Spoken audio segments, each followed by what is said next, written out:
चित्रपटाचा जो एक आशय आहे आणि त्यांचे रिअल हिरो जे आहेत डॉक्टर उदय कुमार शिरोडकर आपल्यासोबत.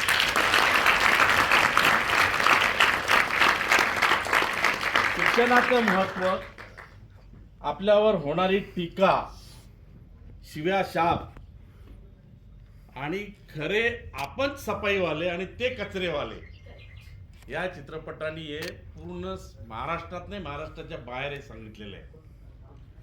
त्यामुळे पुनश्च त्यांचे मनापासून आभार. प्रत्येक म्हणजे तुम्हालाही वाटत असेल भायखळा मेंटेनन्स मधला तुम्ही त्या कोपऱ्यात जा, कुठल्या तरी सिव्हिल मध्ये जा, कुठल्या तरी ह्याच्यामध्ये तुम्हाला प्रत्येक ठिकाणी तो मंचेकर, तो प्रवीण, तो हे सगळं दिसणार आणि ते हुबेहूब त्यांनी इथे ते रेखाटले. पण जो एक संदेश जो दिलाय कचऱ्याचा असेल, शिक्षणाचा असेल, शिक्षकांना असेल, पण एक अभियंता काय करू शकतो हे अख्ख्या महाराष्ट्राला डॉक्टर उदय कुमार यांनी दाखवलं.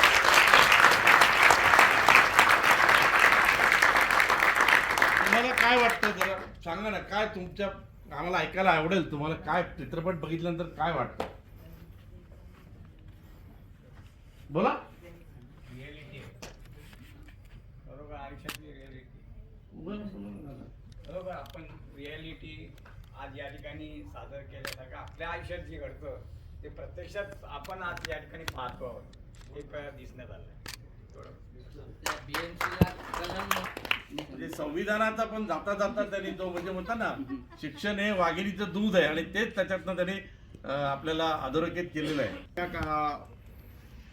साहेबांनी जे अरेंजमेंट केली चांगलं केलं, कारण माझा मेसेज एक तुमच्यापर्यंत पोहोचवण्यासाठी एक चांगली संधी मला उपलब्ध झालेली आहे. जे मी करू शकलो ते तुम्ही सुद्धा करू शकता.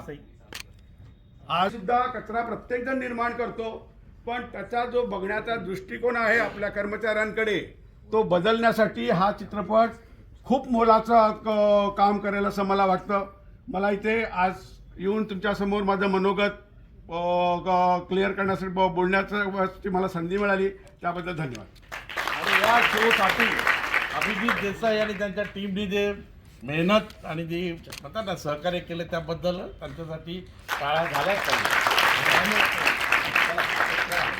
बाहेर लोक थांबले आपल्याला लिखायला लागेल.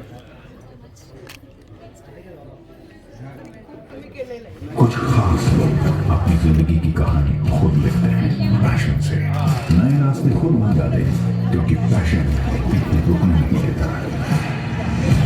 हकीकत में बदलना जानते हैं.